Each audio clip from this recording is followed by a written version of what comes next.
पूर्ण परमात्मा पाप कर्म दंड को भी काट सकता है। अभी तक जिस भी संत व महापुरुष से मिले, उन्होंने यही बताया कि पाप कर्म फल भोगने से ही समाप्त होगा।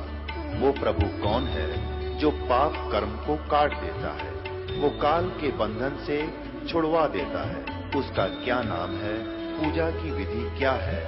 कृपया अवश्य सुनिए जगत गुरु तत्वदर्शी संत रामपाल जी महाराज के अमृत वचन। नमस्कार दर्शकों, जहां विज्ञान फेल हो जाता है वहां से आध्यात्मिकता की शुरुआत होती है। ये बात आपको शायद अटपटी लगे, लेकिन यह बिल्कुल सत्य है। आज आपको हम एक ऐसी श्रद्धालु का अनुभव सुनाने जा रहे हैं जिसे सुनकर आपको यह बात सत्य साबित होती दिखाई देगी। इनसे मिलिए, ये हैं उत्तराखंड की निवासी अपर्णा जी। अपर्णा जी को एक ऐसी बीमारी थी जिसे डॉक्टर ने लाइलाज घोषित कर दिया था। डॉक्टर का कहना था कि अब आप नहीं बच पाएंगी, लेकिन आज अपर्णा जी हम सबके सामने खड़ी हैं। अपर्णा जी का कहना है कि मेरी लाइलाज बीमारी छूमंतर हो गई जब से मैंने संत रामपाल जी महाराज की शरण ग्रहण की। दर्शकों, क्या संत रामपाल जी महाराज द्वारा बताई गई भक्ति साधना में और उनके आशीर्वाद में इतनी शक्ति है कि लोगों की लाइलाज बीमारियां ठीक हो रही है? आइए जानते हैं कि इसके पीछे की सच्चाई क्या है। सुनते हैं अपर्णा जी की कहानी, उन्हीं की जुबानी। बहन जी नमस्कार। सच्चाई। क्या नाम है आपका? अपर्णा लोमी। अपर्णा जी कहाँ से आए हैं आप? सर भेटा गरुड़, जिला बागेश्वर, उत्तराखंड से। आप उत्तराखंड से बिलोंग करते हैं। संत रामपाल जी महाराज से कैसे जुड़े? सर संत रामपाल जी महाराज जी से मैं अपने पापा के द्वारा जुड़ी। मेरे पापा मार्केट में, उन्हें ज्ञान की पुस्तक मिली थी और ज्ञान पुस्तक मिलने के बाद पापा ने उसे बहुत टाइम के बाद पढ़ा और फिर अचानक से ऐसे टीवी देखते देखते पापा ने सत्संग लगा दिया। जब सत्संग सुना, पापा को ज्ञान हुआ, पापा ने हमें बिठाया, हमें ज्ञान का पुस्तक भी पढ़ाई और फिर जब हमें भी समझ में आया कि हाँ बात तो यही सच है। आज तक हम इन चीज़ों को देखा नहीं, बस लोग कहते थे कि हाँ तुम गीता पढ़ो, तुम गीता में तो ये लिखा है, गीता में कृष्ण ने हमें गीता बताई है, बस लोग यही कहा करते थे, हम भी यही माना करते थे। पर जब सतगुरु रामपाल जी महाराज जी का सत्संग सुना, उसे समझा, तो पता चला कि गीता तो कृष्ण ने बोली नहीं, वो तो काल ने बोली कृष्ण के अंदर आकर के।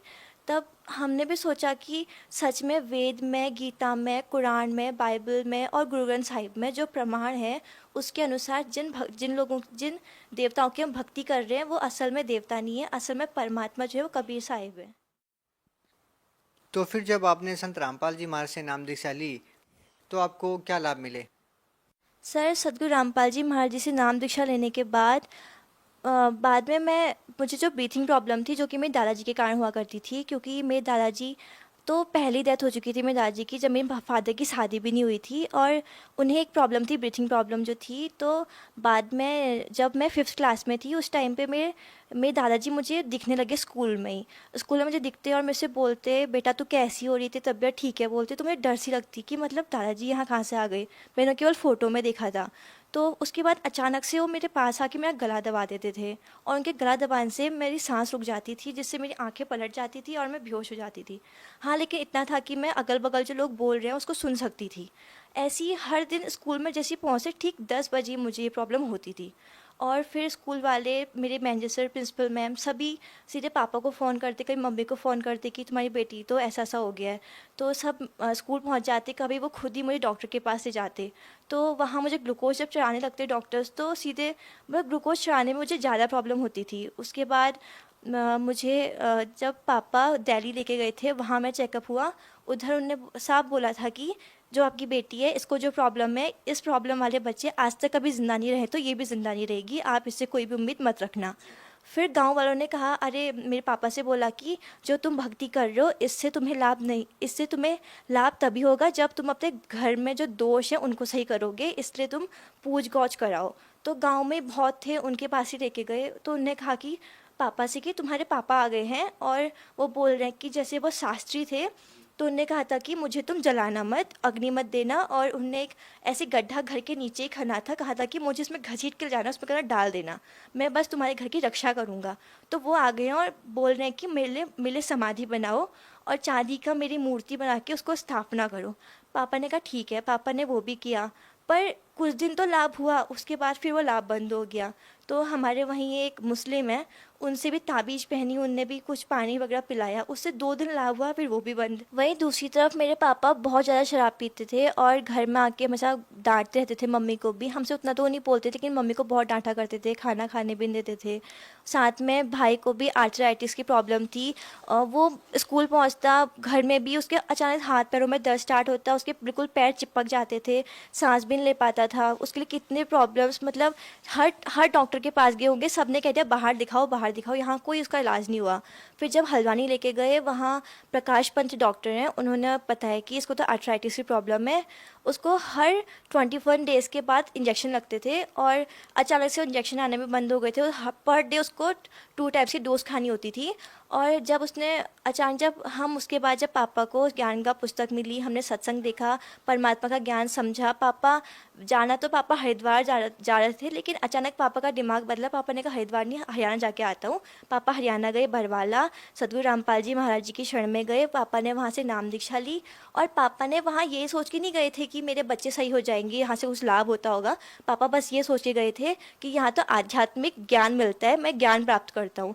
ज्ञान प्राप्त किया और उसी दिन से हमको कोई प्रॉब्लम आज तक दोबारा कभी भी नहीं हुई है। मेरे घर में कभी एक दवाई की गोली तक नहीं आई है किसी के लिए भी। बहन जी, आपको इतने सारे कष्ट थे, जैसे आप बीमार थे, आपके भैया भी बीमार थे, आपके पिताजी बहुत सारी ड्रिंक करते थे, आप लोगों के घर पे दुखों का पहाड़ था। उसके बाद आपने संत रामपाल जी महाराज से नाम दीक्षा ली और आप स्वस्थ हो गए। कैसा लगता है, क्या कहना चाहेंगे आप? तत्वदर्शी संत ने हर अपने भक्त के सभी कष्टों का निवारण किया है। जो ऐसी बीमारियां जो कि डॉक्टर्स जिस पे हाथ छोड़ दे, बोल दे कि भाई इसको तो मरना ही है, और उसको तक अगर ठीक कर सकते हैं। और मेरी दादी थी, वो मतलब जस्ट गाड़ी में ऐसी बैठती थी, वो वॉमिटिंग स्टार्ट कर देती थी और उत्तराखंड से हरियाणा जाने तक उनको एक बार भी वॉमिटिंग्स नहीं हुई, वरना हल्द्वानी जाने तक भी उनको ब्लड की और वॉमिटिंग्स होती थी। मतलब संत रामपाल जी महाराज जी की कृपा ऐसी है कि मेरी 99 ईयर्स की एक दादी थी और दूसरी दादी में 95 अबव थी। उन दोनों की ही प्रॉब्लम्स परमात्मा ने बिल्कुल सही कर दी। सदगुरु रामपाल जी महाराज जी की ऐसी दया है। तो क्या ऐसा कोई संत जो ये सब चीज़ों को दूर कर सकता है, वो कोई गलत काम कर सकता है, जिसने गीता वेद के सभी के अनुसार बिल्कुल सही भक्ति बताई है? अगर किसी को विश्वास ना हो तो खोल के देख सकता है कि सदगुरु रामपाल जी महाराज बिल्कुल भी गलत नहीं बोलते, बिल्कुल प्रमाण के साथ आपको बताते हैं सत्संग में। तो अगर वो गलत है तो वो आके बोल सकता है कि वो गलत यहाँ पे बता रहे हैं, लेकिन अगर वो गलत बोल ही नहीं रहे हैं, इसलिए कोई आ भी नहीं रहा है कि ये गलत है ऐसा कहने के लिए। आप उन लोगों को क्या संदेश देना चाहेंगे जो ये कहते हैं कि भक्ति करने की कोई समय सीमा होती है, बच्चे क्या भक्ति करेंगे, भक्ति करने की एज होती है प्रौढ़ अवस्था? आप उन लोगों को क्या संदेश देना चाहेंगी? वो समझते हैं कि बच्चे क्या समझेंगे कि शास्त्रों में क्या लिखा है, क्या गीता जी में लिखा है। आखिर बच्चे कैसे निर्णय कर सकते हैं कि शास्त्रों में क्या लिखा है? संत रामपाल जी महाराज शास्त्रों के अनुसार भक्ति बता रहे हैं या नहीं बता रहे, ये इस उम्र के बच्चे कैसे डिसाइड कर सकते हैं? आप उन लोगों को क्या कहना चाहेंगी? सर, उन लोगों को जो ये सोच रहे हैं कि भक्ति करने की कोई एज लिमिट होती है, कि बचपन में भक्ति नहीं करते हैं या बुढ़ापा होएगा तभी हम भक्ति करेंगे, अभी तो हमारे काम करने के दिन है या पैसे कमाने के दिन है, उनसे मैं ये कहना चाहूँगी कि ऐसा कुछ नहीं होता है। जब हमें परमात्मा की शरण चाहिए, हमें मोक्ष प्राप्ति चाहिए, तो हमें सभी के सभी शास्त्रों के आधार पे भक्ति करनी ही होगी। जो भी शास्त्रों में लिखा है हमें समझना ही होगा। और गीता में, वेदों में, बाइबल, गुरु ग्रंथ साहिब, कुरान शरीफ, सभी में बिल्कुल प्रमाण के साथ जब लिखा गया है कि कबीर इज़ गॉड, तो हमें ये बात समझनी होगी। बच्चे हैं तो वो ज़्यादा शिक्षित होंगे, उन्हें एजुकेशन अच्छे से ली हुई है, तो उन्हें भी समझना चाहिए कि हमारे शास्त्रों में आखिरकार लिखा क्या है। केवल ये किताबें पढ़ के सब कुछ नहीं होता है, हमें अपने जो हमारे होली बुक्स हैं उनको भी पढ़ना ही होगा। और फिर एज लिमिट की बात आती है तो ऐसा है कि कोई भी इंसान है, कभी भी उसकी डेथ हो सकती है, क्योंकि काल का चक्र ऐसा है कि वो बच्चा पैदा होते हुए भी मर सकता है, बच्चा जवान होकर मर सकता है और बुढ़ापे में मरता है। आज किसी की एज लिमिट फिक्स नहीं होती कि उसके 100 ईयर्स पूरे होंगे तभी उसकी डेथ होगी। दूसरी तरफ लोग ये क्यों भूल जाते हैं कि मीरा ने, ध्रुव ने और प्रहलाद ने बचपन से भक्ति स्टार्ट करी थी। उनको मोक्ष भी तो इसीलिए मिला क्योंकि उन्हें बचपन से अपनी भक्ति कंप्लीट कर ली। अपनी एज आने तक परमात्मा उनको अपने साथ अपने सतलोक में लेके गए, उनका मोक्ष हुआ। और क्योंकि आज के इस टाइम पे अगर हम बचपन से भक्ति नहीं करेंगे अगर तो फिर इतनी एजुकेशन लेने का कोई फ़ायदा भी नहीं है, क्योंकि अगर हम एजुकेशन लेकर के अपने परमात्मा के ज्ञान दिए हुए ज्ञान को, सूक्ष्म वेद को, गीता को, वेदों को नहीं पढ़ सकते, उनको नहीं समझ सकते, तो हमारी ये एजुकेशन बिल्कुल व्यर्थ है, हमें इसका कोई फ़ायदा नहीं है। क्योंकि अगर हम मान लो आज ही मर जाते हैं, हम बच्चे हैं आज ही मर जाएंगे, तो फिर कहाँ आ रही है हमारी वो बुढ़ापे की एज लिमिट जब हमें भक्ति करनी है। तो फिर अगर अभी मर जाते हैं, नेक्स्ट जन्म में हमको फिर कोई योनि मिलेगी, उसमें हम भक्ति कर नहीं सकते। इसलिए परमात्मा ने कहा है कि मानुष जन्म पाए कर नहीं रटे हरिनाम, जैसे कुआं जल बिना बनवाया क्या काम। आप लोग जैसा कि स्कूल कॉलेज में जाते हैं, आजकल के युवाओं का भगवान के प्रति कैसी सोच है, क्या सोचते हैं वो भगवान के बारे में, आप उन लोगों को क्या कहना चाहेंगे? सर मैं अभी स्कूल में पढ़ती हूँ, जब मैं अपनी फ्रेंड्स को बताती हूँ कि असली भक्ति तो ये है, तुम कहाँ खाली इन झंझटों में पड़े हो कि तुम तो भूतों की पूजा करते हो, क्योंकि शास्त्रों में तो इनके बारे में कहीं नाम तक नहीं है, जिनकी तुम पूजा करो जैसे भुल्लू गोल्लू, तो पता नहीं कहाँ से इन लोगों को भगवान बना के ले आए यहाँ पर। और तो मेरे से बोलते हैं तू तो गाने नहीं सुनती, तो डांस नहीं करती, तो पिक्चर नहीं देखती, तो तेरी लाइफ तो बिल्कुल अधूरी रह गई, तो जिंदा कैसे है। तो मैं उनसे ये कहना चाहूँगी, गुरु नानक जी ने कहा है कि न जाने काल कब की कर डाले, किस पे ढल जा पासावे, जिनाते सिर पे मौत फिर अगली उनाऊ केड़ा हासावे। क्योंकि हमें पता नहीं काल हमारे ऊपर क्या कर देगा, और ये जीवन जो है हमें मनुष्य जीवन जो मिला है, इस काल के जीवन में हमें कोई भी पल ऐसा नहीं जब हमें खुशी मना सकते हैं, क्योंकि काल हमारे उसमें कभी भी किसी भी तरह हमारे ऊपर मृत्यु डाल सकता है, कैसा भी हमें दुख दे सकता है। तो अगर हम परमात्मा की भक्ति नहीं करेंगे तो हमारे ऊपर वो दुख ज़रूर आएंगे, और परमात्मा तो अपने बच्चों के दुख को अगर तलवार है तो उसको कांटे में बदल के उसे खत्म कर देते हैं। कुछ और कहना चाहेंगे संत रामपाल जी महाराज की भक्ति के बारे में, या आपके कुछ विचार हो जो आप समाज को बताना चाहते हैं? सर संत रामपाल जी महाराज जी की भक्ति बिल्कुल शास्त्र अनुकूल भक्ति है, क्योंकि वो हमें गीता वेद सभी के आधार पे प्रमाणित भक्ति बताते हैं। जैसे कुरान शरीफ में हर जगह पर परमात्मा का नाम आया है कबीरम, लेकिन कुरान शरीफ के अनुवादकर्ता उसे कहते हैं कि उसका अर्थ है बड़ा अल्लाह। वो ये क्यों नहीं समझते कि उसका अर्थ तो कबीर ही है, कि कबीर इज़ गॉड। वैसे ही नानक जी ने हमेशा अपने गुरु ग्रंथ साहिब में लिखा है कि कबीर ने मुझे नाम दीक्षा दी, वो एक जुलाहा था। फिर भी जो पंजाबी हैं वे ये नहीं समझते कि सच में हमें भी तो वही भक्ति चाहिए, कि क्योंकि गुरु नानक जी ने ये भी कहा है कि वही गुरु पूरा है जो हमें दो अक्षर का भेद बताता है, एक छोड़ने का और एक लेने का। जैसा कि आपने हमें बताया कि आपको जो बीमारियां थी, जैसे ब्रीथिंग की जो प्रॉब्लम थी, आपके दादाजी जो भूत बन के आपको दिखाई देते थे, दूसरी तरफ आपके भैया को प्रॉब्लम थी, आपके पिताजी शराब पीते थे, ये सारी बीमारियां नाम लेने से ठीक हो गई। लेकिन आज की जो युवा पीढ़ी है वो नहीं मानती है कि केवल मंत्रों के जाप करने से या कोई भक्ति करने से इस तरह के कोई लाभ मिलते हैं। आप क्या कहना चाहेंगे? सर युवा पीढ़ी को तो अब समझना होगा कि कि मंत्रों का जाप करने से, संत रामपाल जी महाराज जी का दिया हुआ नाम जाप करने से है हमें बहुत सारे लाभ हो सकते, क्योंकि पहले हम भी इन बातों पे बिलीव नहीं करते थे सर। लेकिन मैं उन लोगों को गलत भी नहीं कह सकती जो ऐसा कह रहे हैं, क्योंकि उन्होंने आज तक कभी शास्त्र अनुकूल साधना करी ही नहीं है। वे आज तक उन गुरुओं के चक्कर में फंसे हैं जो उन्हें शास्त्र विरुद्ध भक्ति दे रहे हैं।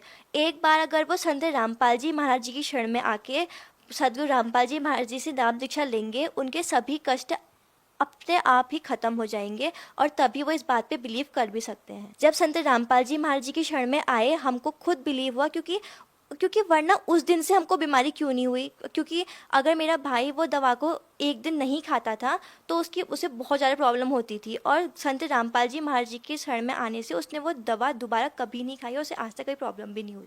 बहुत बहुत धन्यवाद आपका। सच्चाई। दर्शकों, अभी आपने सुने संत रामपाल जी महाराज से दीक्षा प्राप्त करके सुखी हुए भक्त के अनुभव। अब देखिए जगत गुरु तत्वदर्शी संत रामपाल जी महाराज के मंगल प्रवचन। तो पुण्यात्माओं, परमात्मा कहते हैं इस झूठे सुख को सुख है ये मान रहा मनमोद, ये सकल जबीना काल का, ये काल का आहार है सारा, और कुछ मुख में कुछ गोद। कितनी हवा में उड़ रहे थे वो। प्रत्येक आदमी ऐसे ही रहता है। एक छोटा सा व्यवसाय करने वाला ही फूला नहीं समाता, वो तो प्रधानमंत्री सतर मंत्री सतर के आदमी थे, तो उनकी कितनी इच्छाएं थी, ये कर देंगे वापस आएंगे, ऐसा करेंगे वैसा करेंगे, खाक करेंगे। अब कोई बिल्ली बिल्ली बनकर घूम रहा, कोई कुत्ता बनकर घूम रहा होगा, कोई गधा बन गया होगा, कोई किसी और दुर्गति में गंदी नाली का कीड़ा बनेंगे। तो अभी तक हमें पता नहीं था कि इसका कोई विकल्प है, कोई अल्टरनेट है। अब अल्टरनेट है, गारंटीड है, गॉड गिवन है। इस दास के पास प्राप्त है, कल्याण करा लो, और नहीं तो इसमें विवेचन करो।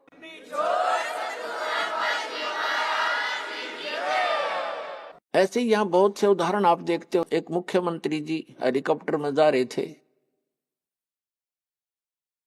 आगे लोग उनकी स्वागत में मालाएं लिए खड़े थे, और वो दुर्घटनाग्रस्त हो गया। 3 दिन में लाश पाई उस मुख्यमंत्री जी की। और अब क्या बनेगा आगे का हमें पता है, इस दास को पता है, परमात्मा के विधान से परिचित। अगले जन्म में गधा बनेगा। अपने पूर्व जन्म की मलाई को नाश कर लिया, आगे भक्ति की नहीं, चार्जर ठीक मिला नहीं। पुण्यात्मा होते हैं जितने मंत्री हैं या अफसर हैं, अधिकारी हैं, या कोई अच्छा जो व्यवसाय है जिसका, और या वैसे मानव श्री प्राप्त है जिनका, तो वो भक्ति के लिए भटकते रहते हैं। वो चाहते हैं भक्ति करें, और वो करते भी रहते थोड़ी बहुत, लेकिन वो साधना ठीक नहीं। शास्त्र विधि को त्याग कर दो, मनमाना आचरण करते। जैसा आपको रोहतक के एक परिवार का उदाहरण दिया, वो जब तक साधना उनकी, वो साधना कर रहे थे, शास्त्र विधि त्याग का मनमाना आचरण कर रहे थे। वो नकली गुरु था जो उनसे क्रियाएं करा रहा था, और उनको ये भ्रम था कि तुम इन गुरु जी के द्वारा बताएगी साधनाओं से आप सुखी हैं। अब इस तत्व ज्ञान की रोशनी में आपको पता चलेगा कि वो उसके पूर्व जन्म के प्रारब्ध थे, वो पूर्व जन्म के संस्कारों से बनी किस्मत में लेख थे। उनको वो मिटा नहीं सके, वो गुरु और उनकी साधनाएं। और ये सतपुरुष कबीर भगवान की साधना इस दास के पास है। इससे कहते हैं संत शरण में आने से आई टले बला, और जय मस्तक में सूली हो, मृत्यु हो, वह कांटे में टल जा। जय मस्तक में सूली हो तो वह कांटे में टल जा, यानी थोड़ी बहुत, जैसे किसी की मृत्यु होनी हो और टांग टूट गई दुर्घटना में, सारा न बचाव रह गया, टांग तो जुड़ जाएगी 6 महीने में, और जीवन कैसे मिले। तो इस परमात्मा की शरण में आने से आपके परिवार की रक्षा होगी। आप यहां भी सुख चाहते हो तो यही देगा आपको। ये सुख सागर है, ये पूर्ण परमात्मा है। और फिर यहां से जब आप जाओगे, सतलोक में जाओगे, वहां आपके बहुत बड़े बड़े महल, सुंदर महल यूं के यूं रखे खड़े हैं, वो खाली पड़े हैं। आप अपनी अज्ञानता से और यहां आ गए हो, जिसके विषय में हम आपको बताते भी रहते हैं। सृष्टि रचना से आपको ज्ञान होगा। सृष्टि रचना की दास ने प्रवचन कर रखे हैं, उनकी सीडी उपलब्ध है, और पुस्तकों में भी भक्तों ने बना रखे हैं, वो आप पढ़ सकते हो, सुन सकते हो। तो कहने का भाव ये है कि जो साधना हम शास्त्र विदिता का मनमाना आचरण करते, तो वहां पर अपने सतलोक के अंदर आपके पूरे महल हैं, बहुत सुविधाएं हैं। जैसे आप यहाँ क्या देखते हो, जरा सा भी व्यक्ति रोजी रोटी से जिसकी सुविधा उभर जाती है, जैसे आम गरीब निर्धन व्यक्ति तो अपना हैंड टू माउथ होता है, उसने तो अपनी चारपाई और घर की व्यवस्था मुश्किल से पूरी होती है, तो एक झोंपड़ी हो उसी में संतुष्ट है। और जिसका थोड़ी सी पोस्ट हो जाती है, थोड़ा सा धन हो जाता है, तो वो क्या करता है, कोठी हो, सुंदर चारों तरफ चिप्स लगी हो, मार्बल लगा हो, पत्थर लगा हो, आगे लान हो बहुत बड़ा सुंदर, और उसके अंदर बगीची बनी हो चारों तरफ के, उसमें फव्वारे छूट रहे हो। ये प्रत्येक की नीयत है कि जैसे इनमें मैं ठाठ लूं, और ठाठ खाक लेगा। या तो चाहे वो फुहारे भी ला ले, और सारी कोठी भी बना ले, और बड़ा एक फार्म भी बना ले, और अंदर टेंशन 20 उसका, उसमें धक्के खाओ फुहारा में, तब भी चैन से नहीं रह सकता। तो ये हमें क्यों ऐसा लाइक है, क्यों पसंद है? क्योंकि हम ऐसे स्थान पर रहा करते, वहां हमारी सुविधाएं ऐसी हैं। इसी की नकल इस काल ने कर रखी स्वर्ग में। जो यहाँ से देवता बनकर जाते हैं, उनको जैसे यहाँ अच्छे अधिकारियों को गवर्नमेंट अलॉट कर देती है कोठियां, तो ऐसे वहां अलॉट कर दिए जाते हैं आपको अलग अलग लेकिन वह पूंजी आपकी नष्ट होती है, आपका पुण्य अक्षीण होता है। तो वो सुविधाएं, उस सतलोक वाली सुविधा से स्वर्ग की तो ये समझ लो उसके तुलना में वो कुछ भी नहीं है जो सतलोक में आपको सुविधा है। स्वर्ग में भी ऐसा ही है, मृत्यु होगी, पुण्य समाप्त होंगे, या फिर यहां होगे। स्वर्ग के देवता भी गधे की योनि से स्टार्ट होते हैं। बताओ, खा कहिए स्वर्ग का राज्य और क्या इस पृथ्वी का राज्य। तो सतलोक के अंदर आपको ये सभी सुविधाएं उपलब्ध हैं। जैसे अभी तक ये नकली पंथ कबीर साहब की वाणी चुरा के अरे एक पंथ चला बैठे, कितने जीवों का नाश कर दिया। राधा स्वामी पंथ, जय गुरुदेव पंथ, और ये सच्चा सौदा सिरसा और जगमाल वाली पंथ, एक ये जनोद के अंदर बना हुआ है ताराचंद पंथ, ये भी उसी कुएं का जल है राधा स्वामी वालों का। तो ये क्या बताते हैं ऊपर कि प्रकाश ही प्रकाश है, चेतन ही चेतन है। वहां पर आत्मा ऐसे लीन हो जाती है जैसे बूंद समंदर में, वहां और कुछ है ही नहीं। ऐसे कबीर पंथी बताते हैं भगवान निराकार है, आत्मा उसमें जाकर मिल जाती है। एक ये जम्मू वाला थोड़ा चतुर व्यक्ति है, चतुरता दिखाई इसने। फिर बताते परमात्मा कहते हैं चोर चुरावे तुमबड़ी गाड्डा पानी में, वो गाड्डे हुआ ऊपर आवे न, सच्चाई छनी ना। यो रांजडी वाला जम्मू वाला जो मधु परमहंस है, इसने चतुरता दिखाई। कबीर साहब की वाणी में पढ़ लिया कि वहां हंस आत्मा का शरीर 16 सूर्य जितना प्रकाश है। उसने प्रकाश प्रकाश नोट कर लिया, तो उसने एक अलग से सिद्धांत पेश कर दिया मन घड़ंत के पहले परमात्मा ने एक शब्द उच्चारा, उस तो सफेद प्रकाश हो गया, उस प्रकाश में फिर परम पुरुष मिल गया, फिर वो सतलोक बन गया, अमरलोक हो गया। खाक चरा वही की हुई रहेगा, चेतन प्रकाश हो गया फिर। और आत्मा उसमें ऐसे घूमती है जैसे बिंदु टाइप में, जैसे मछली पानी में घूमती है जल में, ऐसा ऐसी स्थिति सतलोक की बता रहा है ये जम्मू वाला रांजड़ी वाला मधु परमहंस। तो इनको कख भी पता नहीं, भक्ति मार्ग का ने डबो दिया विश्व का विश्व। तो पुणात्मा सतलोक के अंदर ऐसी सृष्टि है, उसकी नकल कर रखी काल ने यहां पर, नकल डुप्लीकेट। अब देखो कोई भी व्यक्ति वृद्ध होना पसंद नहीं करता। अब एक लगभग 75 वर्ष की वृद्धा, और उसको मैंने कहा बुढ़िया चली तेरा सुन ली बात अर्जी तेरी, ने बोली तने बुढ़िया दिखू मैं, और जाड़ ने दांत उसके। मैं कहा भाई बुढ़िया कद दिखेगी, फिर मेरे समझ में नहीं आई। मैं तुझसे ज्यादा नहीं बोला, पर अपने मन में मैंने सोचा देख, वो हमें तो ज्ञान हो गया कि इस मन का स्वभाव है, क्योंकि ऐसे स्थान से आया है, ये बूढ़ा होना पसंद नहीं करता। ऐसे ही एक रिटायर्ड मास्टर जी था, वो कहने लगा जी ऐसे ऐसे अभी नाम लिया मैंने आज ही, और मेरे ऐसी ऐसी गड़बड़ सी रहती है। मैं बोला वृद्ध हो गई, इतनी थोड़ी बहुत ठूठा तो हो ही जाती है। मैं बोला अभी बूढ़ा कहाँ हुआ, 74 साल का ही तो हूँ। अच्छा भाई बूढ़ा कद होगा फिर। तो ये स्थिति हमारे मन की है, और ये बिल्कुल ठीक है। और फिर मृत्यु क्यों होती है? जब हम कितने सुखी हैं यहाँ पर, सारा जीवन एक संपत्ति संतान को जोड़ने में, उनकी सुरक्षा में, उनके पालन पोषण में लगा देते हैं, और फिर ना संतान का भरोसा ना अपने आप का। एक सेकंड में के बिजली गिर जाए इस गंदे लोक में। तो ये इसका समाधान बताया भगवान। अभी तक विकल्प नहीं था हमारे पास, हम ज्यादा से ज्यादा स्वर्ग माना करते थे, स्वर्ग चले जाएंगे। स्वर्ग का नहीं पता था स्वर्ग में गए हुए प्राणी भी वापस आते हैं। श्रीमद् भगवत गीता अध्याय नंबर 8 के श्लोक नंबर 16 में कहा कि अर्जुन जो मेरी भक्ति करता है ब्रह्म तक की, जैसे गीता अध्याय नंबर 8 के श्लोक नंबर 13 में ये गीता ज्ञानदाता कहता है मेरा एक ओम अक्षर है मुझ ब्रह्म का, ओम इति एकाक्षरम ब्रह्म विभारण माम अनुसमरण ये प्रयाति तजन देहम से याति परमाम गतिम। मुझ ब्रह्म का केवल एक ओम मंत्र है, नथिंग एल्स। इसके अतिरिक्त कोई मंत्र नहीं। ये और अटपट करते हैं ओम नमः शिवाय, ओम भगवते वासुदेव नमः, एवं नमः, ये बकवाद है सारी। ये मंत्र नहीं मोक्ष मार्ग, ये तो भांग है समझ लो, गेहूं के बीज के स्थान पर। तो ये कहता है मेरा एक ओम मंत्र है, और इसका अंतिम श्वास तक जाप करता हुआ जो शरीर छोड़कर जाता है वो ब्रह्म मुझसे मिलने वाली, ओम से मिलने वाली परम गति को प्राप्त होता है। ओम से मिलने वाली परम गति कौन सी है? ब्रह्मलोक, क्योंकि ये ब्रह्म का मंत्र है ओम। गीता अध्याय नंबर 8 के श्लोक नंबर 16 में कहा है कि ब्रह्मलोक पर्यंत, ब्रह्मलोक में गए हुए प्राणी भी वापस पुनरावृत्ति में है, उनका फिर जन्म मृत्यु होता है।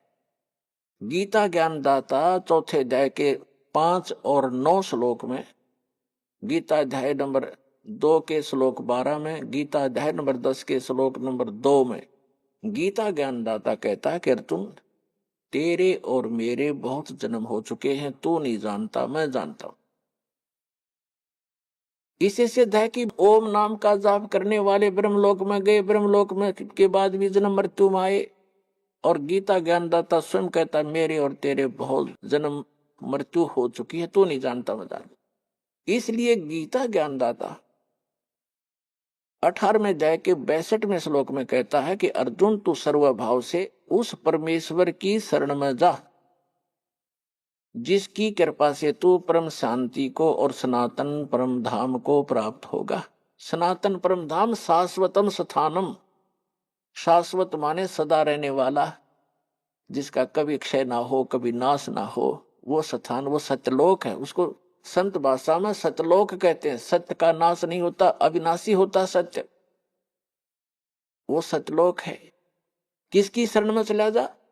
गीता अध्याय नंबर 8 के श्लोक नंबर 1 में अर्जुन ने पूछा कि हे भगवान, गीता ज्ञानदाता से कि आप जी ने गीता अध्याय नंबर 7 के और श्लोक नंबर 29 में 29 में कहा है कि जो व्यक्ति जरा और मरण से छूटने का ही प्रयत्न करते हैं, जरा माने वृद्धावस्था और मरण माने डेथ, मृत्यु, जो जरा और मरण से ही छूटने का प्रयत्न करते हैं, यानी संसार की किसी वस्तु की इच्छा नहीं रखते, ते ब्रह्म तत्विदु कर्षणम अध्यात्म अखिल च कर्मम, वो सारे अध्यात्म से और सभी कर्मों से और तत्ब्रह्म से परिचित हैं। अब गीता अध्याय नंबर 4 के श्लोक नंबर 32 और 34 में 2 कंसेप्ट क्लियर किए हैं। एक तो ये किया है कि सच्चिदानंद घन ब्रह्म स्वयं आकर के वो परम अक्षर ब्रह्म अपने मुख कमल से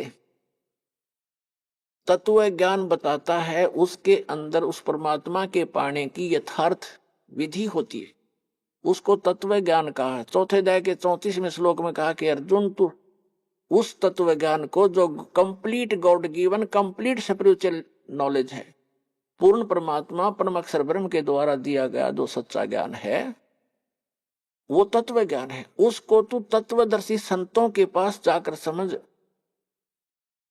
उनको दंडवत प्रणाम करने से, कपट छोड़कर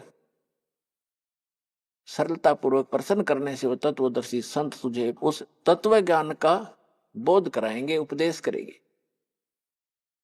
अब 7वें अध्याय के 29वें श्लोक में गीता ज्ञानदाता कहता है कि जरा मरण मोक्षाय माम आश्रित यतन्ति ते, मेरे इस मार्गदर्शन का आश्रय करके कि तत्वदर्शी संतों की खोज कर लो।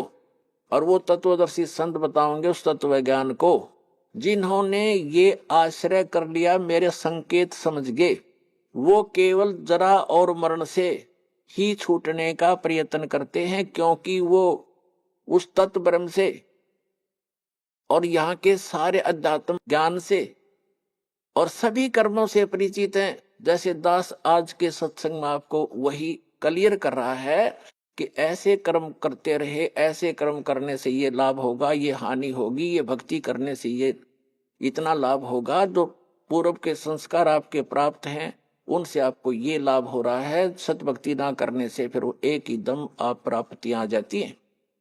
और बहुत से प्रमाण भी आपको दिए। मंत्री थे, प्रधानमंत्री थे, मुख्यमंत्री थे, वो पूर्व जन्म के पुनः से बने हुए थे, आगे चार्जर था नहीं, आगे सतभक्ति थी नहीं, एक ही दम सब नाश हो गए, जैसे डिस्चार्ज हो जाती है बैटरी इन्वर्टर की और एक ही दम सब सुविधाएं समाप्त हो जाती हैं। तो ये संपूर्ण अध्यात्म ज्ञान से सभी कर्मों से जो परिचित हो जाते हैं वो तत्ब्रह्म से परिचित है। और इन कर्मों से अध्यात्म ज्ञान से वो ही जरा और मरण से छूटने का प्रयत्न करते हैं। जरा माने वृद्धावस्था का कहर। पुणात्मा, अब आप देखते हो कोई बूढ़ा चल रहा लाठी के सहारे, कभी बैठ जाता कभी चल पड़ता रहा। आप जब युवा हो स्पीड से निकल जाते हो उसको यूं देखते हुए, आपके कभी सपने में मनाती या दुर्गति थारी भी होगी, आपकी भी होगी। तो जब तक आपको ये ज्ञान नहीं होगा तब तक ये मन की बकवाद समाप्त नहीं होंगी। इस ज्ञान से 90% लगाम डल जाएगी इस मन पापी के, जो दास आपको बताने चाह रहा है। जो बेमतलब की रिश्वतखोरी, चोरी, हेरा फेरी ये करते फिरते सारा दिन झूठ बोलते हैं पेट के लिए, और 1 सेकंड का भरोसा नहीं कहाँ बिजली गिर जाए। और जब हम इस परम पिता की शरण में आ जाएंगे, आपको चार्जर मिल जाएगा, हैंडपंप मिल जाएगा, कितना जल भर लो, दूसरे का क्यों चराओ, तो अपना भरो ठाट के, कितना ठोक लियो, मटके भर के धर लियो सपेर। तो हम अविधिवत चलने से चोर उचक्के बन गए, और शास्त्र अनुकूल साधना करने से आपको यहां भी सुख देगा और वहां पहुंचावेगा आपको जो गीता ज्ञान दाता बता रहा है। अब बताएंगे आगे। अब गीता ज्ञान दाता बता रहा है कि जो मेरा इस ज्ञान को आश्रय कर लेते हैं, तत्वदर्शी संत की खोज कर लेते हैं, उससे फिर उस तत्ब्रह्म की जानकारी हो जाती है। तत्ब्रह्म, उस परम अक्षर ब्रह्म की, उस परमात्मा की जिसमें 18वें अध्याय के 62वें श्लोक में जिसकी शरण में जाने के लिए गीता ज्ञानदाता कह रहा है, उसकी जानकारी होती है और सभी कर्मों से परिचित हो जाते हैं और सभी अध्यात्म कंप्लीट स्पिरिचुअल नॉलेज से वो परिचित हो जाते हैं। तो केवल वो जरा और मरण से छूटने का प्रयत्न करते हैं। जैसे बाप दास ने उदाहरण दिया कि एक बुढ़िया 80 साल की, 75-80 वर्ष की, और मुंह में दांत नहीं, और उसको मैंने कह दिया बुढ़िया पीछे हो, दूसरी को आने दे, ये बहनों को ने बोली तने बुढ़ी दिखू मैं, वो तेरा गजब हो, 80 साल की जाड़ नहीं। ये बिल्कुल सही है, क्योंकि हम वृद्ध होना कति लायक नहीं करते और न ही हम मृत्यु पसंद करते। और ये दोनों डेफिनेटली होंगे, मृत्यु भी होगी और वृद्ध भी होंगे। तो पुण्यात्मा 8वें अध्याय के प्रथम श्लोक में अर्जुन ने पूछा गीता ज्ञान दाता से कि हे पुरुषोत्तम, क्योंकि उसको पुरुषोत्तम मान रहा था, वो श्री कृष्ण मान रहा था कि श्री कृष्ण ये ज्ञान दे रहा, लेकिन श्री कृष्ण के अंदर यूं काल बोल रहा था गीता ज्ञान दाता। उसने पूछा कि किम तत्ब्रह्म, किम अध्यात्म, किम कर्म पुरुषोत्तम। तो उसने पूछा कि वो तत्ब्रह्म क्या है जिसको जानकर, और क्या वो अध्यात्म ज्ञान है, उसके विषय में गीता ज्ञानदाता 8वें अध्याय के 3रे श्लोक में कहता कि वो परम अक्षर ब्रह्म है। वो परम अक्षर ब्रह्म है, गीता ज्ञानदाता से अन्य है वो भगवान, जो सर्व सुखदायी है, सर्व पाप नाशक है, और जो शाश्वत स्थान प्रदान कराने वाला है। इसलिए 18वें अध्याय के 62वें श्लोक में कहा कि अर्जुन तू सर्वभाव से उस परमेश्वर की शरण में जा, उसकी कृपा से ही तो परम शांति को और सनातन परम धाम को प्राप्त होगा। अब गीता ज्ञानदाता ने तो 8वें अध्याय के 13वें श्लोक में अपनी साधना बता दी कि मुझ ब्रह्म का केवल एक ओम अक्षर है। ओम इति एकाक्षरम ब्रह्म व्यवहारण माम अनुसमरण ये प्रियाति तजन देहम स याति परमाम गतिम। अब उसने स्पष्ट कर दिया कि मेरा तो एक ओम मंत्र है मुझ ब्रह्म का, और ओम से क्या मिलता है ब्रह्म लोक। 8वें अध्याय के 16वें श्लोक में बता दिया कि ब्रह्म लोक पर्यंत, ब्रह्म लोक में गए हुए प्राणी भी पुनर्जन्म के अंदर हैं। वो शाश्वत स्थान नहीं हुआ जहां जाने के बाद वापस नहीं आना पड़ता। 15वें अध्याय के 1 से लेकर 4 श्लोक में श्रीमद् भगवत गीता में कहा है कि अर्जुन ये उल्टा लटका हुआ संसार रूपी वृक्ष है, जिसकी ऊपर को जड़ जो मूल है वो तो परम अक्षर ब्रह्म समझो, वो तो पूर्ण परमात्मा है, और नीचे को तीनों गुण रूपी शाखा है, रजगुण ब्रह्मा, सदगुण विष्णु, तमगुण शिव जी। और जो संत इस उल्टे लटके हुए संसार रूपी वृक्ष के सर्व भाग बता देगा, सब विभाग बता देगा, पार्ट्स ऑफ द ट्री, स वेदवित, वो वेद के तात्पर्य को जानने वाला है, अर्थात वो तत्वदर्शी संत है। चौथे अध्याय के 34वें श्लोक में कहा है कि उस तत्वदर्शी संत की शरण में जा, उनको दंडोत प्रणाम करने से, कपट छोड़कर प्रश्न करने से वो तत्वदर्शी संत तुझे उस तत्व ज्ञान का उपदेश करेंगे। उसकी पहचान बताइए 15वें अध्याय के प्रथम मंत्र में, जो उल्टे लटके हुए संसार रूपी वृक्ष के सभी छंद बता देगा, सब विभाग बता देगा, सवेदवित, वो तत्वदर्शी संत है। जब परम पूज्य कबीर परमेश्वर जी आदरणीय स्वामी रामानंद जी को सचखंड लेकर गए थे, फिर उनको वापस छोड़ा था, तब कहा था दोहू ठोर है, एक तू भया एक से दो, और रामानंद के हम कारणे तुम आए हो मगजो। तुम साहेब तुम संत हो, तुम सतगुरु तुम हंस, और गरीबदास तेरे रूप बिना और न दूजा अंश। तुम ही साहेब हो, परमात्मा हो, तुम ही सतगुरु हो, सच्चा ज्ञान मालिक आपके पास ही है, इस विश्व में किसी के पास सच्चा ज्ञान नहीं है, आप सतगुरु हो। तुम साहेब तुम संत हो, एक संत, संत माने सीधा, संत सोए जो सीधा चले, सब बकवादें छोड़ दे, यहाँ की सब बुराइयों से हट करके अपना जैसे मालिक दे उसमें विश्वास, उसी में गुजारा करे। संत सोए जो सीधा चले। तुम साहेब तुम संत हो, तुम सतगुरु तुम हंस, यानी सब बुराइयों से बचे हुए एक सच्चे हंस, सच्चे भक्त भी आप ही ने भूमिका की है। तुम साहेब तुम संत हो, तुम सतगुरु तुम हंस, और गरीबदास तेरे रूप बिना और ने दूजा। तो सतगुरु रूप में आए हुए 600 वर्ष पहले कबीर भगवान ने ये तत्व ज्ञान बताया था उस परम अक्षर ब्रह्म ने। वो काशी के अंदर जो धानक रूप में रहे थे, दुल्हाई रूप में, वो परम अक्षर ब्रह्म थे, और आज भी हैं वो हमारे को ज्ञान देने आए थे, हमारे को एक ट्रायल देने आए थे कि संसार में गणे धन की जरूरत नहीं है, जो घना इकट्ठा करता हो महामूर्ख है। कबीर साहब कहते हैं परमात्मा आपको दे जो आपके प्रारब्ध में है, आपकी किस्मत में है, सहर्ष स्वीकार करो, लेकिन उसको दुरुपयोग ना करो। बीड़ी शराब मांस तंबाकू अरे तोचले बनाने पे, नाचने और गाने पे, ब्याह के अंदर बकवाद करने पे, ये दुरुपयोग है तुम्हारा। इसको या तो दान करो और अपना सीमित सा अपना धंधा करो, जो भगवान में बाधक ना बने। तो यहाँ परमात्मा ने रहकर दिखाया था कि टोटे में भक्ति करे, सोए सही सपूत, और ये मायाधारी मस्करे ना जाने कितने जालिए उते। तो परमात्मा ने बताया कि वो एक रिहर्सल करके दिखाई, दाता ने एक रोल किया कि भगत को इतना पर्याप्त है। घर तो 3.5 हाथ गणाता है 4.25, कह कबीर जो घना चावे उसको नहीं विचार। फिर भी भगवान जो आपको दे रखा है उसमें संतुष्टि रखे, और केवल माया की ही डिमांड भगवान से नहीं करे। परमात्मा कोई बालक नहीं है। डॉक्टर के पास आप चले जाते हो, अब डॉक्टर को तो सारा पता है मरीज का, जब उसके दाखिल हो गया, वो एडमिट हो गया, अब मरीज अपना दर्द तो बता सके है, लेकिन डॉक्टर ने कौन सा इलाज पहले करना वो तो डॉक्टर जानता है। अब जैसे आपका एक्सीडेंट हो गया, डॉक्टर के पास चले गए, आपका रक्त बह रहा है, ब्लड निकल रहा है, ब्लीडिंग हो रही है, उधर से आपकी टांग में पीड़ा हो रही है, तो वो डॉक्टर आप बेशक चिल्ला रहे होगे, लेकिन पहले ब्लड को रोकेगा कि ब्लड बह गया तो ये मर जाएगा, या टांग की चीज तो फिर बंद कर दूंगा। तो पहले वो ब्लड बंद करेगा ताकि आपका जीवन नाश ना हो, वो दर्द फिर हो जाए खत्म। तो इसी प्रकार आप जी यहाँ आते हो, एक परमात्मा के हॉस्पिटल में आ गए, वो आपके सारे दुख दूर होंगे।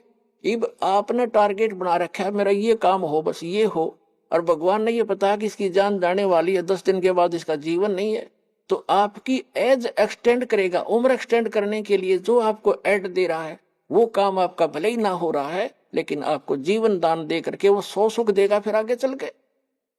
और मरीज ये कहे मेरे टांग में पीड़ा, तू कैसा डॉक्टर है, मुझे दर्द ही ठीक हो रहा, लेकिन डॉक्टर को पता है कि इसका ब्लड रोकना जरूरी है, तो डॉक्टर वही काम करेगा जो आपके हित में होगा, आपकी नहीं मानेगा पहले। वो उसको मालूम है कि आप चिल्ला रहे हो, उसको मालूम है कि इसमें ऐसी पीड़ा होगी, लेकिन ये घातक नहीं है।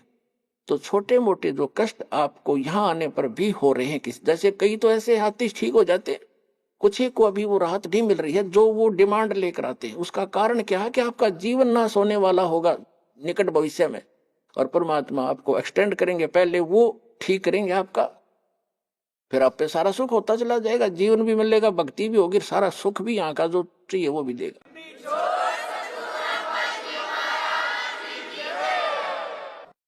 तो प्रसंग चल रहा है कि हम गीता अध्याय नंबर 15 के श्लोक नंबर 1 से 4 में ये स्पष्ट किया है कि उल्टे लटके हुए संसार रूपी वृक्ष को जो जानता है स वेदवित, वो तत्वदर्शी संत है, वो वेद के तात्पर्य को जानने वाला यानी ज्ञान युक्त है, वो तत्व ज्ञान युक्त है। तो वो ज्ञान स्वयं भगवान ने बोला करके 600 वर्ष पहले, जिसको हम एक जुल्हा एक धान कहा करते थे। पुण्यात्माओं, ये आपके पिता हैं, पूरे विश्व के सभी आत्माओं के हमदर्द हैं।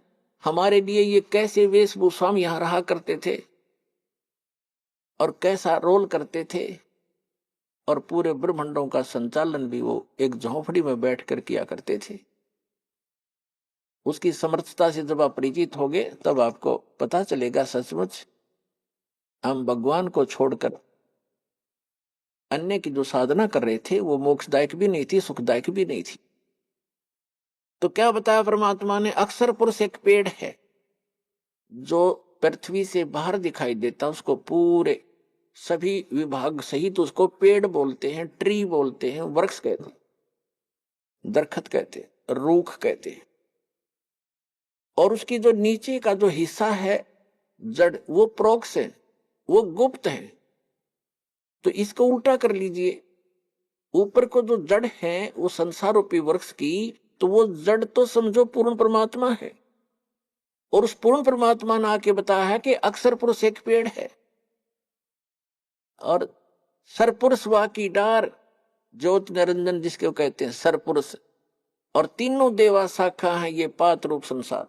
ये देखिएगा, एक संसार रूपी वृक्ष का चित्र दिखाते हैं। ये पृथ्वी से बाहर जो दिखता है, समझो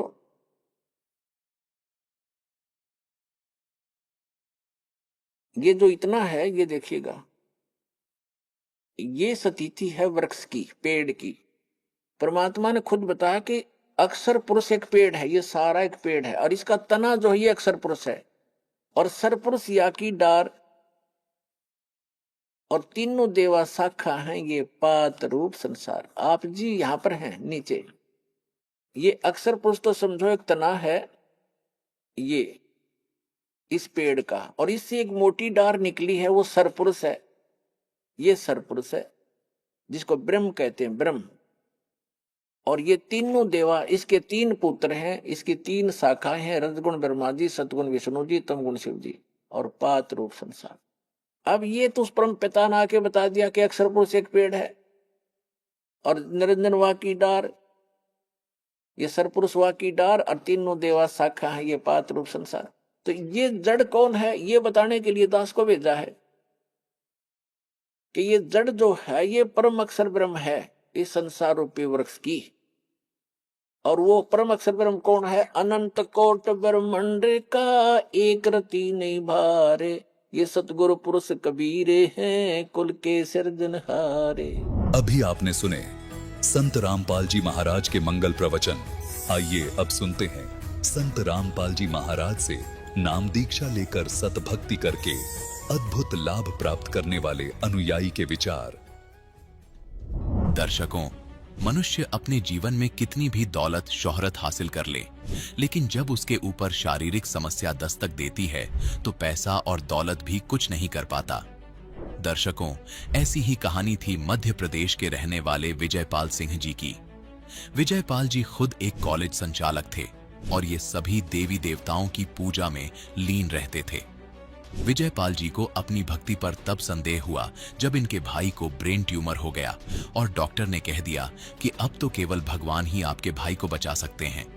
दर्शकों, आज विजयपाल जी का कहना है कि मेरी जिंदगी तब बदली जब मुझे संत रामपाल जी महाराज द्वारा लिखित पुस्तक भक्ति सौदागर को संदेश मिली, और उस पुस्तक को पढ़ने के बाद मैं समझ गया कि यदि इस पृथ्वी पर कोई भगवान है तो वह केवल कबीर भगवान है। दर्शकों, विजयपाल जी आखिर ऐसा क्यों कह रहे हैं? आखिर संत रामपाल जी महाराज द्वारा लिखित पुस्तक में इन्होंने ऐसा क्या पढ़ा, और क्या संत रामपाल जी महाराज से नाम दीक्षा लेने के बाद इनके भाई का ब्रेन ट्यूमर ठीक हो गया? आइए जानते हैं इसके पीछे की सच्चाई क्या है। सुनते हैं विजयपाल जी की कहानी, उन्हीं की जुबानी। जी नमस्कार। नमस्कार सर। क्या नाम है जी आपका? विजयपाल सिंह नरवरिया। विजयपाल जी, कहाँ से आए हैं आप? मैं भिंड मध्य प्रदेश से आया हूँ। सर क्या करते हैं आप? मेरा कॉलेज है, मैं कॉलेज का संचालक हूँ। सर, संत रामपाल जी महाराज जी से नाम दीक्षा लेने से पहले आप क्या भक्ति साधना करते थे? संत रामपाल जी महाराज से नाम लेने से पहले मैं वही साधना ब्रह्मा विष्णु महेश दुर्गा जी और अन्य जो व्रत रखना, अन्य वही साधना करता था। सर, जब आप हिंदू धर्म में प्रचलित सभी प्रकार की पूजाएं करते आ रहे थे तो आप संत रामपाल जी महाराज जी की शरण में क्यों गए? संत रामपाल जी महाराज की शरण में मैं इसलिए गया था कि जो पूर्व में साधना करता था उनसे वो शारीरिक और भौतिक और आर्थिक लाभ नहीं हो रहे थे। और दूसरा कारण ये था कि जो पूर्व की साधना थी उसमें ये नहीं पता था कि परमात्मा, पूर्ण परमात्मा कौन है और वो कहाँ रहता है और कैसे मिलेगा। यहाँ पूर्व साधना में 3 भगवान बताए जाते थे कि ब्रह्मा विष्णु महेश, इनकी साधना करो। तो इसलिए मेरे को वो क्लियर नहीं हो रहा था कि पूर्ण परमात्मा कौन है। और एक बड़ा कारण और था कि जो हमारे भाई साहब हैं, बड़े भाई, वो टीचर हैं, तो उनको ब्रेन ट्यूमर था। तो ब्रेन ट्यूमर के लिए मैं उनको दिखाने के लिए गया था। तो डॉक्टर ने ये बोला था कि मैं तो केवल इलाज कर सकता हूँ, लेकिन बाकी सब परमात्मा के हाथ में। इसलिए मेरे को परमात्मा की खोज थी। इसीलिए मैं उसी दौरान मेरे को संत रामपाल जी महाराज जी के अनुयायी हैं हमारे गांव के ही, तो उन्होंने भक्ति सौदागर को संदेश पुस्तक दी थी। तो उस पुस्तक को पढ़ करके मैं संत रामपाल जी महाराज के आश्रम गया और नाम दीक्षा ली। सर, जैसा कि आपने बताया कि आपको परमात्मा की खोज थी और आपके बड़े भाई साहब को काफ़ी सारी प्रॉब्लम थी, तो फिर आप संत रामपाल जी महाराज जी की शरण में गए। तो सर, हम आपसे ये जानना चाहेंगे कि संत रामपाल जी महाराज जी की शरण में जाने के बाद आपकी जो परमात्मा पाने की तलाश थी और आपके जीवन में जो कठिनाइयाँ थी, क्या वो दूर हुई? हाँ, संत रामपाल जी महाराज की आश्रम में जाकर नाम दीक्षा हमने ली। नाम दीक्षा लेने के बाद हमने अपने भाई को भी नाम दीक्षा दिलवाई। सर जी वो हमारे बड़े भाई हैं, तो उनको ब्रेन ट्यूमर था। तो ब्रेन ट्यूमर के लिए हमने पहले आगरा उनको दिखाया, आरसी मिश्रा जी के यहाँ पर। फिर उसके बाद उन्होंने उनकी जांच की। जांच करने पर उन्होंने कहा कि इसका टेस्ट होगा। टेस्ट करवाने के बाद फिर जब रिपोर्ट आई तो फिर हम उनको लेके गए वहाँ पर दिल्ली एम्स हॉस्पिटल में। जब एम्स हॉस्पिटल में दिखाया उनको तो उन्होंने 11 महीने का समय दिया ऑपरेशन के लिए। तो हमने फिर उसके बाद उनको सेंट स्टीफन हॉस्पिटल में दिखाया। वहाँ जब दिखाया तो डॉक्टर ने बोला कि इनका ऑपरेट होगा, इनकी 3rd स्टेज चल रही है। और उस समय हमने जब वहाँ दिखाया तो ऑपरेशन के लिए डॉक्टर ने बोला, जब हमने फिर उनका वहाँ ऑपरेशन कराया, लेकिन डॉक्टर ने ये बोला था कि इनका एक हाथ भी पैरालाइज हो सकता है और उनकी याददाश्त भी जा सकती है। तो उस ऑपरेशन कराने के समय ही उसी दौरान संत रामपाल जी महाराज जी के शिष्य हैं, वो पुस्तक लेके आए अपने गुरुजी की भक्ति सौदागर को संदेश, और उस पुस्तक को उन्होंने हमको दिया और उन्होंने बोला कि आप इस पुस्तक को पढ़ो और उस संत रामपाल जी महाराज से नाम दीक्षा लो, तो आपके ये रोग हैं वो अपने रोग खत्म हो जाएंगे और भी जो समस्याएं आपकी सारी समस्याएं खत्म हो जाएंगी, क्योंकि ये शास्त्र विधि अनुकूल साधना है। तो संत रामपाल जी महाराज की दया से आज वो बिल्कुल स्वस्थ हैं और नाम दीक्षा लेकर भक्ति कर रहे हैं वो। फिर दूसरा लाभ हमको ये हुआ कि जब मैं वहाँ से आया, हॉस्पिटल से आया था दिल्ली से, तो मेरे को पेन होता था थोड़ा थोड़ा इसमें राइट लेग में। तो उसके बाद जब मैंने यहाँ पर इलाज कराया, डॉक्टरों को दिखाया, तो उन्होंने ये कहा आपको साइटिका की प्रॉब्लम है। और तो मैंने राजस्थान में भी फिजियोथेरेपिस्ट को दिखाया, अपने भिंड में भी दिखाया, और उसके बाद फिर मैंने आगरा दिखाया न्यूरोलॉजिस्ट को। फिर उसके बाद यहाँ पर हमने ग्वालियर में न्यूरोलॉजिस्ट हैं SL सेंगर जी, उनको भी दिखाया। तो फिर उन्होंने ये कहा कि आपको ऑपरेट कराना पड़ेगा। तो मैंने कहा उसी दौरान फिर संत रामपाल जी महाराज जी से प्रार्थना लगाई कि गुरुजी हमारे साथ ऐसा ऐसा हो गया है और मेरे डॉक्टर बोल रहे हैं कि आपको ऑपरेट करना पड़ेगा। तो जब मैं आश्रम में जाके प्रार्थना लगाई तो गुरुजी ने कहा पर परमात्मा दया करेंगे, तो वो भी हमारी जो बीमारी थी वो भी आज बिल्कुल ठीक है। फिर उसके बाद हमको पथरी हो गई थी हमारी किडनी में, तो पथरी हो गई थी तो बहुत भयंकर दर्द होता था उसमें। तो मैंने संत रामपाल जी महाराज जी से मैंने प्रार्थना की कि गुरुजी मेरे को पथरी हो गई है तो आप दया करें। तो गुरुजी ने कहा, संत रामपाल जी महाराज ने, कि परमात्मा दया करेंगे और सब ठीक हो जाएगा। फिर जब मैं बरवाला आश्रम से घर लौट करके भिंड आया तो फिर मेरे यूरिन के थ्रू वो जो पथरी थी वो निकल गई और मैं बिल्कुल ठीक हो गया। वो भी मेरे को लाभ हुआ। फिर और आए दिन लाभ होते ही रहते हैं। और आर्थिक लाभ मेरे को ये हुआ कि पहले मैं दूसरे कॉलेज में दूसरी संस्था में जॉब करने के लिए जाता था कि 5,000 रुपये मेरे को मिलते थे, लेकिन जब से मैंने नामदान संत रामपाल जी महाराज से लिया है तो परमात्मा ने मेरे ऊपर इतनी बड़ी दया की है कि आज मेरा खुद का कॉलेज संचालित है और DLED कॉलेज है और एक ITI कॉलेज है। संत रामपाल जी महाराज ने इतनी बड़ी दास के ऊपर दया की है। फिर क्या हुआ कि मेरे को एक लाभ और बहुत बड़ा लाभ हुआ कि मेरे को क्या है, मैंने गुरुजी से नामदान लेकर के जब भक्ति की तो मेरे को एकदम जितना 100% विश्वास होना चाहिए उतना नहीं हो पा रहा था। तो क्या है कि गुरुजी जब TV पे सत्संग करते हैं तो वो शास्त्रों में मिलान कराते हैं कि देखो जो मैं भक्ति शास्त्र विधि अनुकूल साधना करा रहा हूँ वो बिल्कुल शास्त्रों के अनुकूल है, आप देखो।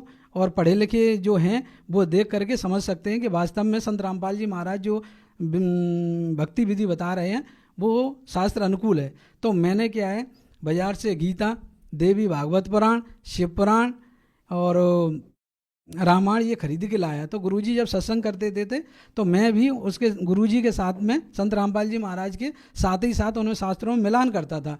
जब मिलान करता था तो मेरे को बिल्कुल परफेक्ट जो गुरुजी बताते हैं वही विधि उसमें और नियम मर्यादा वही पता चलते थे। तो मेरे को बिल्कुल एकदम 100% विश्वास हो गया। तो मैंने कहा अब बिल्कुल भक्ति डट के करेंगे। तो उसी दिन की बात है, मैं सोया हुआ था और सुबह 4 बजे का वक्त था।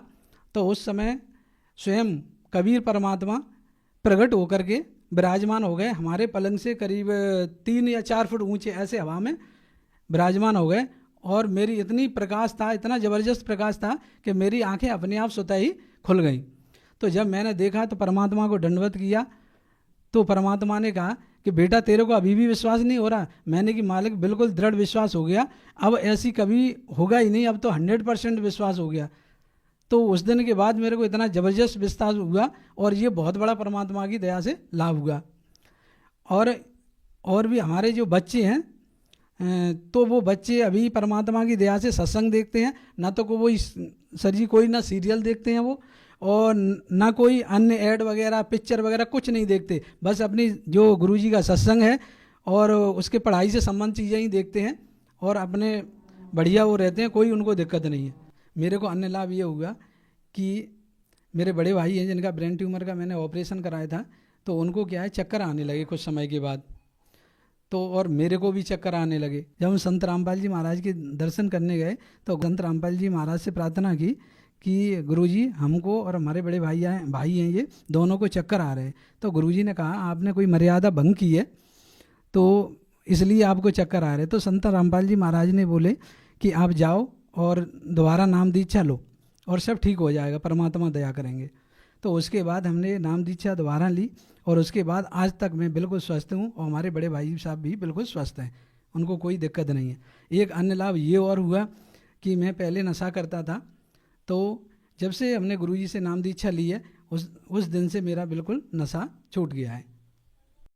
सर ऐसा आखिर क्या होता है कि जो भी व्यक्ति संत रामपाल जी महाराज जी से नाम दीक्षा लेता है वो नशा छोड़ देता है? सर आप खुद एक टीचर हैं, आप खुद पढ़े लिखे इंसान हैं, आप एक कॉलेज को संचालित करते हैं, तो हम आपसे ये जानना चाहेंगे कि ऐसा संत रामपाल जी महाराज अपने शिष्यों को क्या बताते हैं कि जो भी उनसे नाम दीक्षा लेता है वो नशा छोड़ देता है? सर जी देखो क्या है, संत रामपाल जी महाराज शास्त्र विधि अनुकूल साधना बताते हैं जो हमारे शास्त्रों में बढ़त है। सर जी जब हम नशा करते हैं या कोई भी व्यक्ति नशा करता है तो वो नशा का आदी हो जाता है और इतनी आसानी से वो छोड़ नहीं पाता।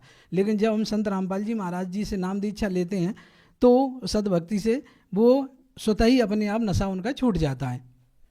सर आप खुद एक टीचर हैं और आपने बताया कि संत रामपाल जी महाराज से नाम दीक्षा लेने के बाद आपको इतने सारे लाभ मिले, लेकिन सर आज का जो पढ़ा लिखा समाज है वो इन बातों में विश्वास नहीं करता कि किसी संत के आशीर्वाद से या मंत्रों के जाप से इस तरह के लाभ होना संभव है। तो आप उन लोगों को कैसे यकीन दिलाएंगे, कैसे विश्वास दिलाएंगे? मैं उन समाज के सभी लोगों से ये प्रार्थना करूंगा कि जिन लोगों को ये विश्वास नहीं हो रहा है कि ये भौतिक चीज़ों पे विश्वास करते हैं यानी साइंस पे विश्वास करते हैं, उन लोगों से, क्योंकि मैं भी एक साइंस का स्टूडेंट हूँ और मैंने भी साइंस से ही मेडिसिन में बी फार्मा किया है, उसके बाद MSc किया है और मैंने B.Ed किया है, M.Ed किया है। सर भौतिक शिक्षा तो मैंने भी ग्रहण की है और भौतिक शिक्षा से वो लाभ नहीं मिल रहे थे जो आध्यात्मिक शिक्षा से मिलते हैं। तो इसलिए मैंने क्या है कि जो संत रामपाल जी महाराज हैं वो सद्भक्ति बताते हैं वो शास्त्रों में मिलान करवाते हैं। तो मैंने उन शास्त्रों में मिलान किया, शास्त्रों के लाकर, तो जब मैंने मिलान किया तो मैंने पाया कि बिल्कुल ठीक है, लेकिन फिर भी वो अंदर जो हृदय में उतना नहीं जच पा रहा था कि वास्तव में हाँ इस तरीके से परमात्मा मिल जाते हैं। तो जब मैं सोया हुआ था तो रात को 4 बजे कबीर परमात्मा स्वयं मेरे बेड के ऊपर विराजमान हो गए। तब उन्होंने बताया कि बेटा अभी भी तेरे को जच नहीं रहा हृदय में, अब जच गया? तो मैंने कहा हाँ परमात्मा बिल्कुल मेरे को जच गया। इसलिए मैं आप सभी लोगों से मैं प्रार्थना करना चाहता हूँ कि आप पहले आएँ और संत रामपाल जी महाराज का सत्संग देखें और उनसे आप मिलान करके और फिर मर्यादा में रह करके भक्ति करके देखें, तो आपको भी परमात्मा वो सारी शक्ति और सारे लाभ प्रदान करेंगे। एक बात मैं और कहना चाह रहा हूँ कि अभी तक आप सभी ने भौतिक शिक्षा ग्रहण की है, अब आप एक बार संत रामपाल जी महाराज से नाम दीक्षा लेकर के आध्यात्मिक शिक्षा ग्रहण करके देखिए, फिर आपको वो सारी चीज़ें, सारे लाभ प्राप्त होंगे और आपके सारे ज्ञान चक्षु खुल जाएंगे। सर यहाँ एक और चीज़ हम आपसे जानना चाहेंगे कि जैसा कि आपने बताया कि संत रामपाल जी महाराज से नाम दीक्षा लेने के बाद इतने सारे लाभ होते हैं, तो हम आपसे ये जानना चाहेंगे कि संत रामपाल जी महाराज अन्य संतों से किस प्रकार से अलग हैं? जो अन्य संतों की भक्ति है वो अन्य संत अंधश्रद्धा भक्ति के तहत लोगों को ज्ञान दे रहे हैं। उनका जो ज्ञान है वो कहीं भी मैच नहीं होता। जिस प्रकार से हम छात्र हैं जो कॉलेज में पढ़ते हैं तो उनके लिए जब हम कोई भी प्रैक्टिकल कराते हैं तो उनकी एक रेफरेंस बुक होती है। उस रेफरेंस बुक में देखा जाता है कि वास्तव में जो प्रैक्टिकल है वो उसमें मैच हो रहा है कि नहीं।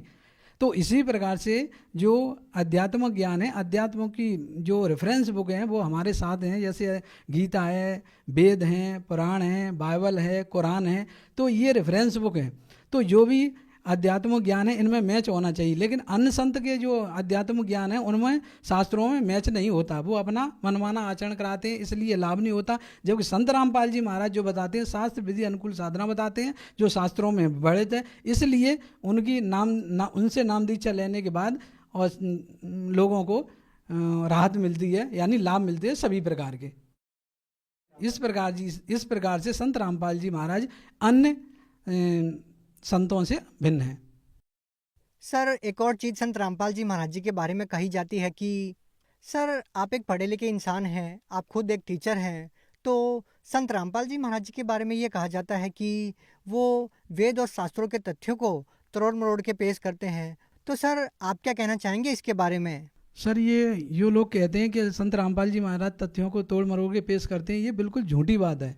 क्योंकि मैंने बाजार से खरीद करके शास्त्रों गीता वेद खरीद के और अपने घर पे और स्वयं मैंने मिलान किया, 1 दिन नहीं 2 दिन नहीं, मैंने महीनों मिलान किया है। उसके बाद मैंने संत रामपाल जी महाराज से नाम दीक्षा ली है और वो बिल्कुल शास्त्र अनुकूल, बिल्कुल सही अर्थ करके बताते हैं वो, और रेफरेंस भी देते हैं। तो आप वहाँ से पढ़े लिखे हो तो मिलान भी कर सकते हो, आप स्वयं जान सकते हो, या दास से अगर जो चाहें तो आप नंबर लेकर के भी बात कर सकते हो। मैंने मिलान किया है, आप भी मिलान करो और संत रामपाल जी महाराज से भक्ति लेकर के शास्त्र अनुकूल साधना करो। सर आप खुद एक शिक्षक हैं, तो हम आपसे ये जानना चाहेंगे कि आज का जो समाज है वो आन उपासनाओं में और पाखंड पूजा में ही आरूढ़ है, तो उन लोगों को आप क्या कहना चाहेंगे? मैं उन सभी समाज के लोगों को कहना चाहता हूं जो पाखंड पूजा में लगे हुए हैं या अन्य जो शास्त्र अनुकूल साधना नहीं है वो कर रहे हैं, तो मैं उनसे यही मेरा निवेदन है कि आप संत रामपाल जी महाराज का ज्ञान सुनिए। आप YouTube से सुन सकते हैं, फेसबुक से सुन सकते हैं, या टीवी के माध्यम से आप जान सकते हैं। इन सभी के माध्यम से आप देखिए, समझिए और शास्त्र अनुकूल साधना को बिल्कुल जानिए और फिर अपने जीवन में उतारिए, और उनका संत रामपाल जी महाराज के ज्ञान का जो लाभ है आप वो लाभ लीजिए, स्वयं लीजिए, अपने रिश्तेदार, अपने भाई बंध, अपने मित्रों और सभी लोगों को प्रचार करके आप उनको आध्यात्मिक लाभ से परिचित कराएं।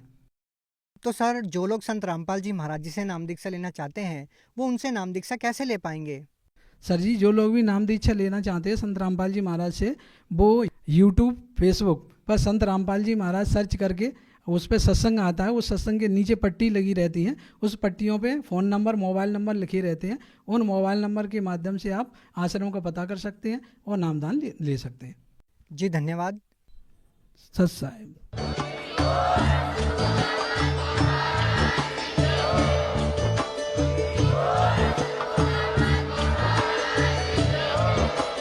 आप सुन रहे थे जगत गुरु तत्वदर्शी संत रामपाल जी महाराज जी के मंगल प्रवचन। अधिक जानकारी के लिए विजिट कीजिए हमारी वेबसाइट www.jagatgururampalji.org। संत रामपाल जी महाराज जी के शुभ आशीर्वाद से पूरे विश्व भर में 500 से भी ज्यादा नाम दीक्षा केंद्र हैं, जिन पर संत रामपाल जी महाराज जी द्वारा ऑनलाइन निशुल्क नाम दीक्षा दी जा रही है। अपने नजदीकी नाम दीक्षा केंद्र का पता करने के लिए संपर्क करें 8222880541।